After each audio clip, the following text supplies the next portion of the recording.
The Garden Home Retreat is alive with lots of wildlife. We'll take a look at some of my wild neighbors right after this.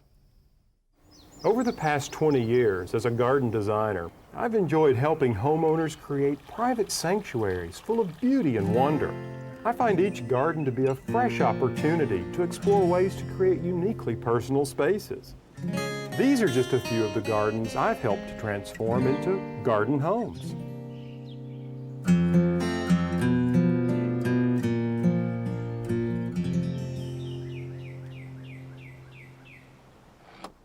Hi, I'm Alan Smith. Welcome to the Garden Home, a show about blurring the lines between inside and out. Now, in today's show, we're not only going to talk about my garden home, we're going to talk about many of the animals that live here on this little piece of the planet. It's pretty exciting. As a matter of fact, just down this road, I've identified a couple of little fawns, and hopefully we'll see them later in the show. Let's go on up to the top.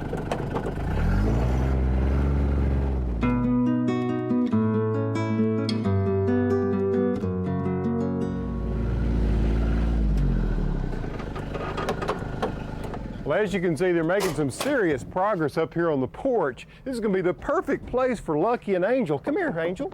Lucky, good boy, good boy. They're going to love sitting up on this porch. It'll be their new home for those hot summer afternoons. Now, I'm excited about the way the porch is coming together. Some of the molding was actually copied off that wonderful 1835 house on the banks of the Mississippi River. You know, one of the things I'm excited about this place is that this is a living, working studio where we're going to be able to bring things from the garden inside. This is the home to so many things that we just don't recognize immediately. There's wildlife all around, and today I want to focus on that. From the frogs to the fish, to the sheep, to the chickens, to the horses, all of them. One of the most obvious neighbors are the birds. And you can see that I've installed a martin house to encourage these birds to nest. We've also placed bluebird boxes along the pasture, and we've had some success in getting some chicks. Now this is a much larger bird house, and I have to say it's full of a lot more birds, but they have an appetite similar to those purple martins, except these girls, woo! They're not interested in mosquitoes. They're all about egg pellets and grain. Come on, girls. Chick, chick, chick, chick, chick, chick, chick, chick, chick, chick. I just opened the little guillotine door here, and here they come. Come on, chick, chick, chick, chick.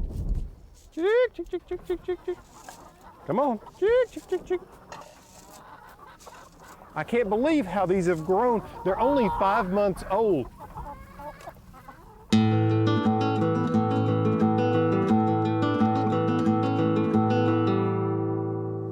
Back in the spring, I ordered some baby chicks, 2 varieties, mottled Houdans and black giants. Oh my gosh, I'd forgotten just how small they were. I'm very lucky to have some good friends who are taking care of these chicks for me. They just arrived in a box a week ago, and they're doing very well in a 4-layer brooder. It's a brooder that has 4 compartments where we can start with 50 chicks on top, and as they grow, separate them and fill the other levels or stories of the chick condo. Take a look at this little guy. Now this particular breed is one called a mottled Houdan, named after a village in France. It's a very old breed characterized by some bearding around the wattle and this elaborate crest, which I think makes them very unique looking. Only 1 week old and already producing beautiful wing feathers. Very gentle disposition, and you can see evidence of that little beard right here under the beak, and a tiny little crest, looks like a little oyster cracker sitting right on top of the head there. Having grown up with chickens as pets, I know that they're a great way to get kids interested in the natural world around them, and that's why I was excited to share them with my little friend Anthony. How old is that baby chicken? This little baby chicken is 7 days old, only 7 days old. She's pretty, isn't she? Oh, look at that. She likes that. Where are chickens live? Well, they live in houses. When they're babies, they live in a brooder with all their brothers and sisters. And then they get moved out to a chicken house where they have a place to go out and eat grass and chase bugs and eat corn and grain. Would you like to have a baby chick as a present? Yeah. Yeah, pretty cute, isn't it? If children have chickens as pets, they need to make sure when they're babies they stay really warm. They feed them every day and make sure they have plenty of clean water. When little Chirpy and all her sisters get big, are you going to come out to the farm and see them? Great. You gonna get some eggs? Yeah. That'll be fun. Just like Anthony has grown this year, so have those baby chickens. Now they're full-sized and they've got an important job to do here at the Garden Home Retreat. You see their house, it's on a trailer. And we're able to move it along the orchard and use their droppings as fertilizer as they eat the bugs in the field. This is what you call a win-win, right?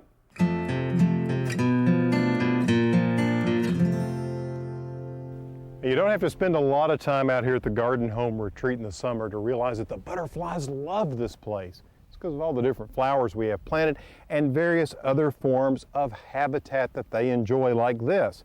I call this my butterfly sun basking deck. And see, this is a very simple thing that you can make at home. What you want to do is you want to find a location that's between some shrubs like I've done here, because you want to keep the wind blocked off of the butterflies. And all I did was we dug out this, just a very shallow pan, removed the mulch, dug it down to about 4 to 5 inches, put some plastic down to hold the water, put the gravel in, and then placed 2 bricks for them to land on and bask in the sun, and then filled it with water.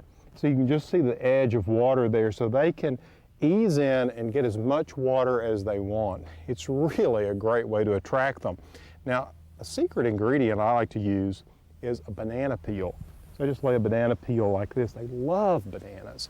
So between the bananas and some of their favorite flowers here in the garden, such as verbenas and zinnias and of course lantana, they are just as happy as they can be.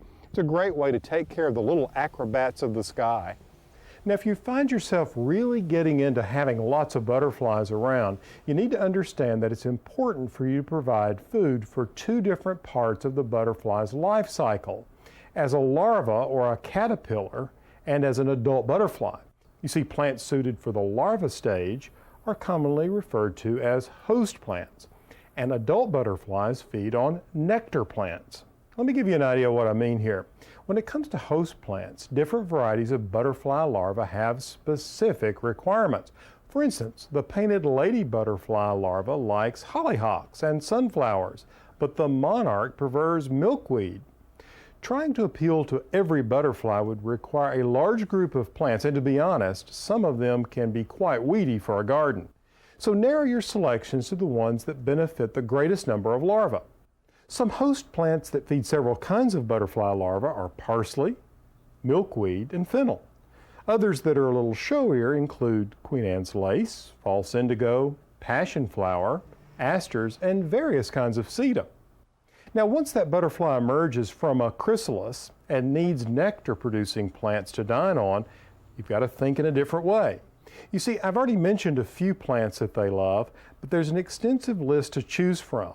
And they're especially attracted to purple, pink, yellow, and white flowers.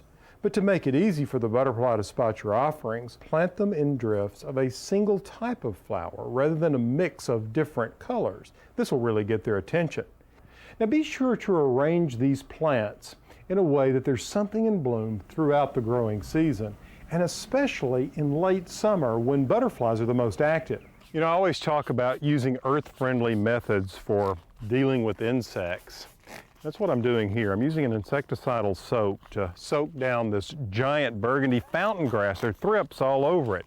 You know, when you use an insecticidal soap, or really any pesticide, you should use it in an isolated way. See, I don't want to kill all the beneficials and the beautiful insects, such as the butterflies that we have throughout the retreat here. So I only use these control methods in an isolated and responsible way. It's a way to get rid of the bad bugs and let the good bugs enjoy themselves.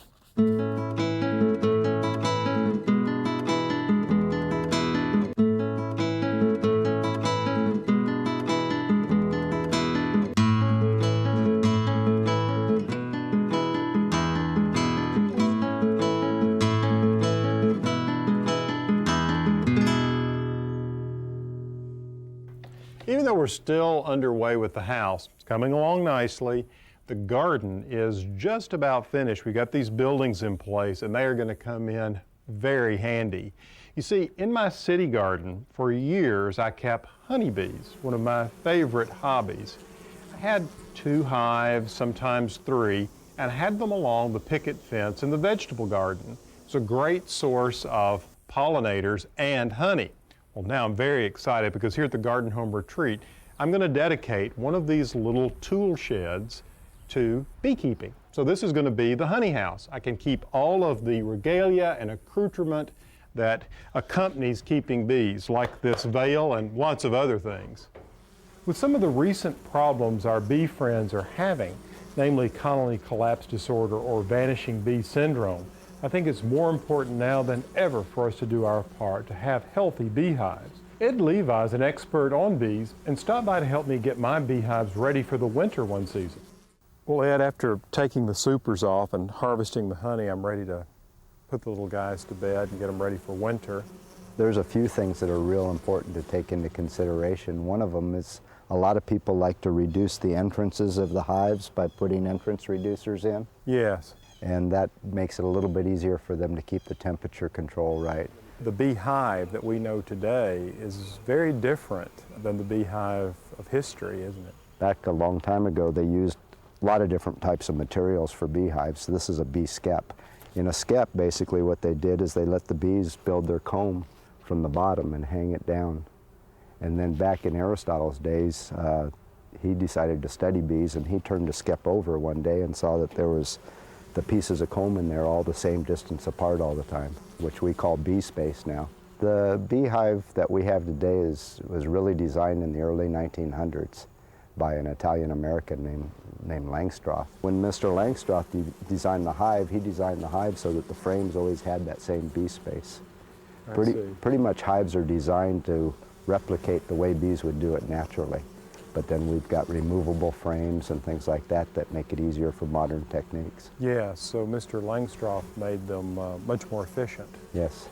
Another thing is you need to take into consideration is the amount of food that they have, because they're going to need a certain amount of food to live all winter long, and so the beekeeper has to be careful not to take too much away from them. And then of course the last thing, or really the first thing that needs to be taken into consideration is the disease control. And for that you need to take into consideration that there's bacterias and there's viruses and there's parasites, the mites, and all those things need to be kept under control.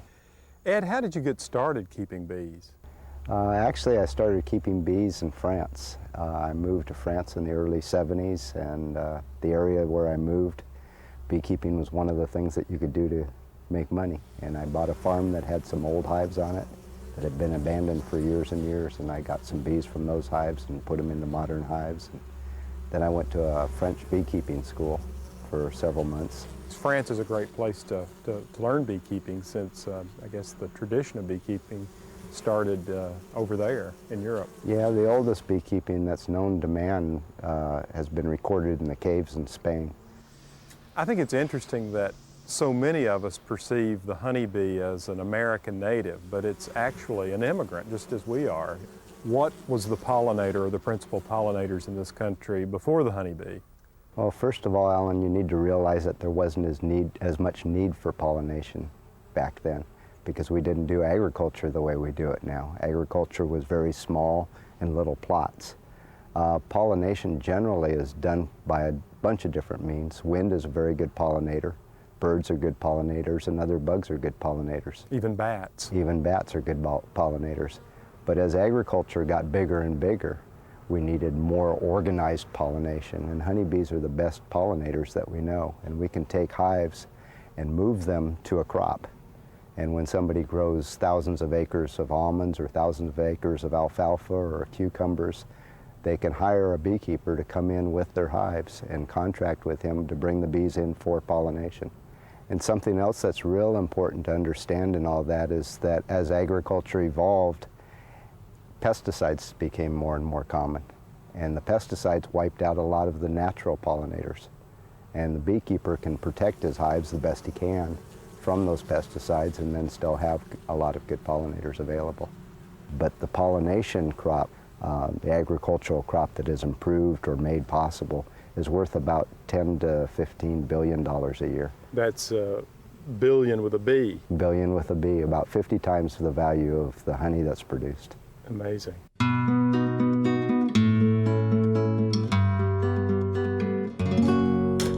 Well, this is a big day out here at the Garden Home Retreat. We're finally getting some brick up on the house, and I just love this brick.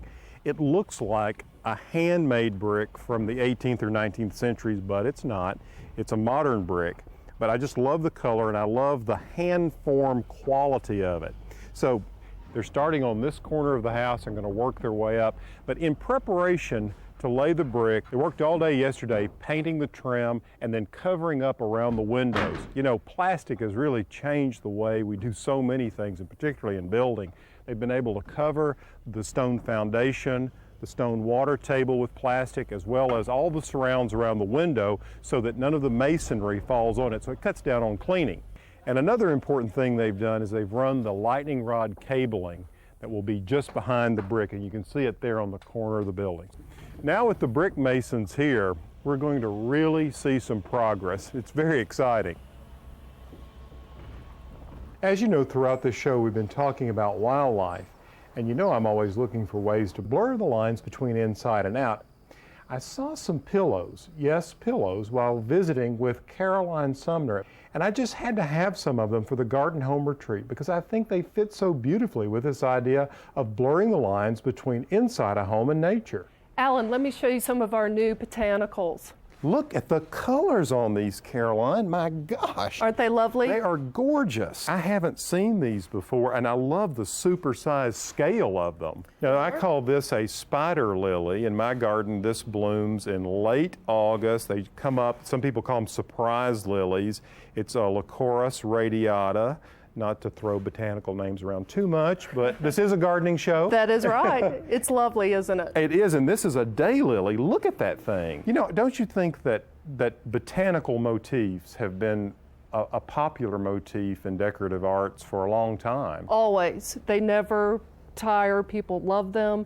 Colors go in all homes. It can be contemporary, traditional, cabin, lodge. They really are transitional elements, aren't they? They are. You know, if you can't grow ferns, then you can at least throw them on your sofa. That's right. Doesn't take much water for these. Now, another category of great interest of people are birds.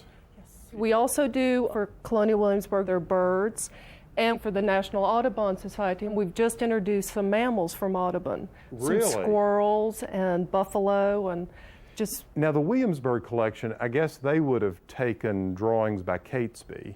A lot of them are Catesby. And so that's what we see, I guess, for the pillow motifs. A lot of them. And we're very lucky. We get to go through their archives and just choose, and it's a lot of fun. I bet. And of course, Audubon, from the Audubon Society, would be John Audubon's. Exactly. Yeah. And it's very nice that the birds are quite realistic. They actually look like the ivory-billed woodpecker and pintails. I think that pelican is colossal. It is colossal. They're just lovely, and it's so nice to see them translated into needlepoint and pettipoint and actually look like what they're supposed to look like. Thank you so much. You're welcome. Thank you.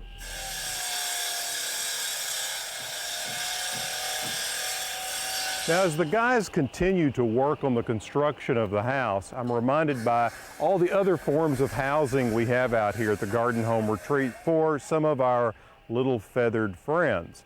I have bluebird boxes. In fact, we put about a dozen bluebird boxes across the entire farm. And this year we had lots of takers for the homes.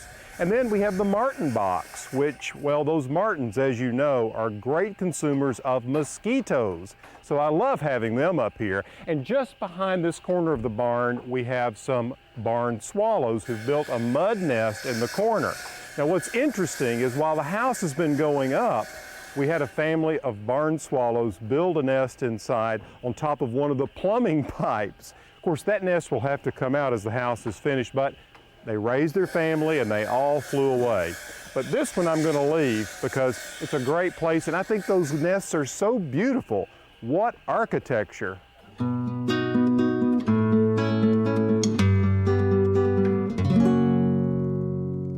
I recently received a letter and a photograph from Lori in Utah, and she's asking for some suggestions with her house. Now, the only thing that she really told me about what's planted here is that all the plantings were done by a previous owner, and that this is a Japanese maple here. Now, one of the first things that becomes apparent to me is that it looks like this is a juniper, and I think that it's overpowering the house. And what I'm going to suggest is that we could certainly keep something large here on the corner, but all of this needs to go away. Now, some of the things I'd like to consider here are some mass plantings of evergreens. For instance, if we take this away, perhaps a good plant to fill in would be a mahonia, because it has a broad leaf, which would be a nice contrast to the juniper. And you could also do another type of mahonia here in this area, Lori.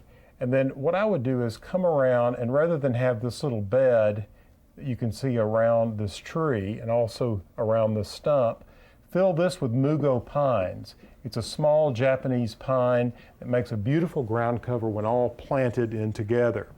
Now, over here on this side, it looks like you get plenty of sun. This would be a great opportunity for plants like maybe burning bush along this chain link fence. And in front of it, you could do some sort of spirea. A pale pink like Little Princess would be great. It stays low and would be a nice contrast to the mahonia. Those are just a few suggestions that will give you evergreen, textural contrast, as well as some blooms without a lot of care.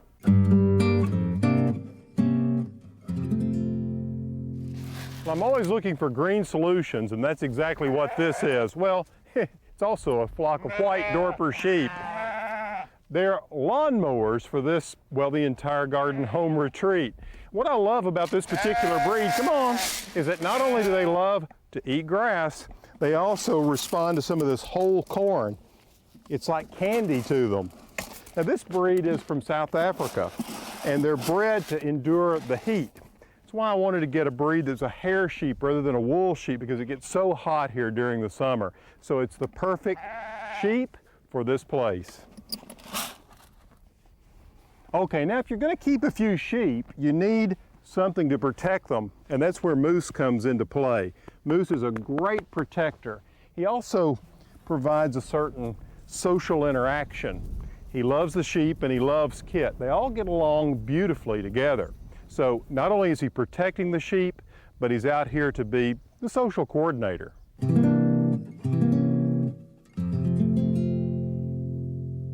Okay, now we've staked out the woods all morning long and waited to see if the two speckled fawns are there.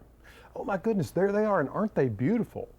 I'm not sure if I mind having them in the woods around the garden home, so long as they stay out of the flowers and vegetables. You see, my vegetable garden to a deer would be like an open buffet, and they could really do some damage. In fact, one of my friends recently told me that she woke up one morning to find her beautiful sum and substance hostas completely mowed down by ravenous deer. When it comes to deer solutions for the garden, there are several ways to go. One is deer netting, which works because it covers the plants and the deer don't like the way the rough plastic feels against their noses. The plus to this is there's just one application. Now, the downside is you're having to cover your plants. Another solution is deer repellent. And if the thought of applying a repellent isn't your thing, then consider the types of plants you're growing. Deer won't eat plants like narcissus, so instead of tulips, grow daffodils. You see, plants like lamb's ear and other fuzzy foliage plants are not on a deer's menu, but they are beautiful in many garden settings. Plants with strong aromas like lavender, artemisia, and rosemary are OUT out for deer. The list really could go on and on. Well, that's all the time we have for today's show. I hope you've enjoyed it as much as I have. As you can see with the garden home, well, there's a fine line between garden and home.